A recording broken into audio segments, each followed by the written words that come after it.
Though it has sought to portray weeks of violent demonstrations along the Gaza Strip's border with Israel as popular protests, Hamas has been heavily involved in planning the clashes and provided instructions to participants on desired behavior, Israel's Hadashat TV News reported Friday. The terror group disseminated detailed directives via social media ahead of Monday's violent clashes at the border, the TV report said. These directives went so far as to inform protesters in which Israeli community each terrorist leader would be delivering victory speeches after the protests had achieved their stated goal of breaching the border.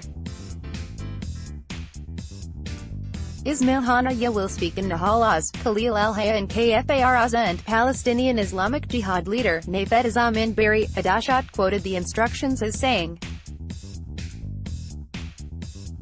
after the victory speeches, celebrations will begin throughout Palestine. Get the Times of Israel's daily edition by email and never miss our top stories. Free sign-up. Protesters were told that tractors would seek to bring down the fence, and were urged to arm themselves with a knife or a handgun for use after the border was breached, the report said. Seek to drive Israeli snipers from their positions, the instructions added. The directives were reportedly accompanied by detailed maps, and included the Israeli communities to which Palestinians were encouraged to rush. Colonel Kobi Heller, the commander of the IDF Southern Gaza Brigade, told the TV station that this information corresponded with the military's own material on what has been playing out at the border. In the end, all the people who come up to the fence definitely do it under Hamas's direction, he said. He noted, however, that Hamas leadership was absent during Monday's violence. They didn't come to the fence on Monday. They were afraid. Colonel Kobi Heller, the commander of the IDF Southern Gaza Brigade, Hadashat screenshot. Heller said, "You had thousands of riled-up protesters. Someone riled them up. Someone got them to get up as one and charge at the soldiers along the fence. By the way," he said, "if they hadn't charged like that, our soldiers wouldn't have done anything." Since March 30th, tens of thousands of Palestinians have taken part in weekly March of Return protests, which Israel says are orchestrated by the Hamas terror group and used as cover for attempted terror attacks and breaches of the border fence. The violent demonstrations were meant to end on May 15, but Hamas leaders have said they want them to continue. The deaths of 62 Palestinians during Monday's violent protests were met with international outrage and calls for an independent investigation of events.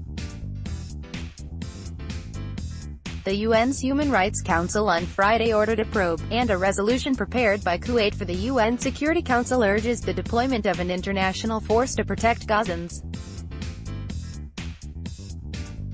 Hamas has subsequently admitted that 50 of the dead were members of the terror group, 3 others were Islamic Jihad members. LT. Klaxon Daxa, commander of the IDF's 7th Armored Brigade, told Hadashat snipers were not given carte blanche to fire as they chose. "Not at all," he said.